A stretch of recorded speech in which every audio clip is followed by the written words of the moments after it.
Hi, I'm back. This is episode 2 of our IVF journey series.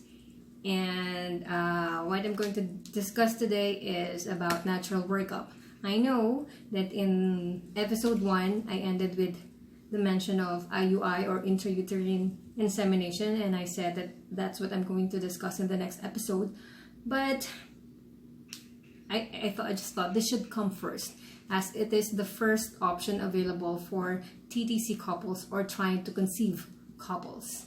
TTC is the abbreviation used in the online community.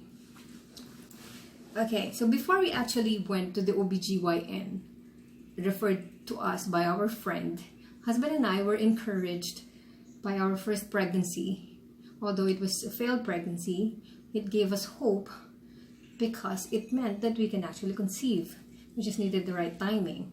So we thought we could self-diagnose and self-medicate. Besides, we already have tests from our previous doctors. So we thought we could do it alone.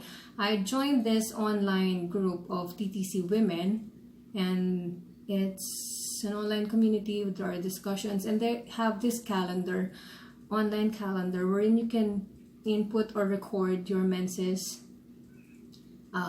when it arrived, when it ended, how heavy the flow is for each day, and then you can also record your body temperatures, and then the calendar calculates or estimates when is your ovulation day, because ovulation day is the best time to have sex, because that is the time when a sperm can actually meet and fertilize an egg.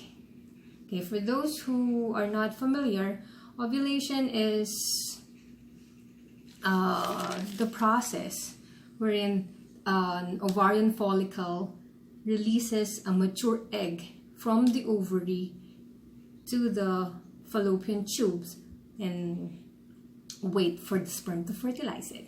There is only a 24-hour window for that to happen. So the best time to have sex is a few days before or on the day itself, because the sperms can live up to 5 days if they are already inside the uterus. Okay, so we did that monitoring and sex timing for several months. We even bought this ovulation kit. It's like a pregnancy kit. You pee on it, or you put your pee on it, and it will not exactly determine, because you have to do it every day nearing your ovulation day.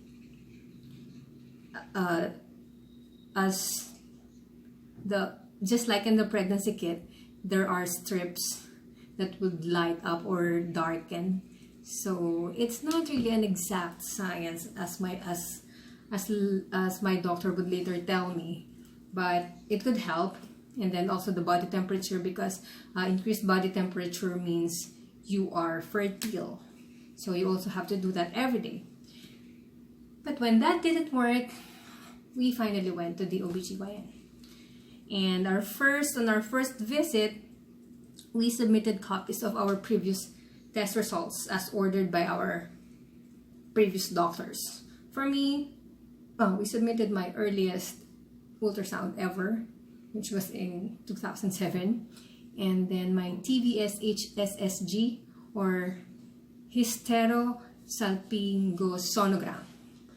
It's a mouthful, I know. Basically, it's an ultrasound wherein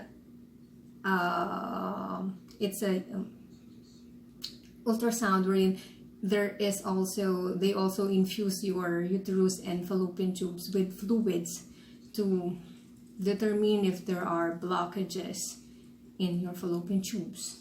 And then also my ultrasound for my first pregnancy, and ultrasound when that pregnancy was terminated. For husband, we submitted scrotal ultrasound and sperm analysis. Those tests showed the following about our reproductive condition or situation. For me, I have retroverted but normal-sized uterus, polycystic ovaries, but normal ovaries and patent fallopian tube, so no blockage.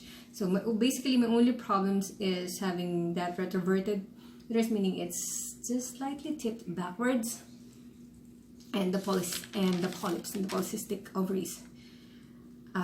They are hindrances or nuisances to conception, but they don't mean that I cannot get pregnant. For a husband, those tests showed he has normal testis size, unremarkable epididymis, no abnormal fluid, although there's a varicocele in left testis, and then he has a lower than normal sperm count and below normal motility and morphology percentage of the sperm. So those last three are the hindrances on his part. But again, as we were told, our case is not hopeless. We just need the right timing. Our new doctor ordered the following additional tests. For me, urinalysis, CBC, FBS, T3, T4, and THS. Those last three are blood tests for hormones that will determine if I have thyroid, because apparently untreated thyroid diseases may lead to premature birth, miscarriages, preeclampsia, and low birth weight. So we have to eliminate that factor for me and move on. So as it turned out, my results came back all normal. For her husband, she ordered another sperm analysis just to update the record of the quality and sperm count. Unfortunately, the result got even lower from the previous tests. They deteriorated a bit, but still workable. And after this test, we started the natural workup with our new doctor. This time, with regular ultrasound, our doctor monitored my cycle, my follicles, my uterine lining, and the ovulation period. She had me keep a calendar, a manual calendar, a printout, where I should also put in my manually record my menses, my fertile period, and mark the days when we should have sex. There. And then our new doctor prescribed vitamins, supplements for us, especially for her husband, to increase the motility and the count and improve the morphology. So we did that cycle monitoring for about a year or so before we decided to take it to the next level, which is ART, or assisted reproductive technology, because I was no longer getting any younger. I was 38 by then. And then she referred us to her friend, another OBGYN, who specializes in IUIs and IVF. Okay, and so IUI is something I will discuss on my next episode. So thank you for watching, and I hope you learned something. This is L.S.E, and goodbye.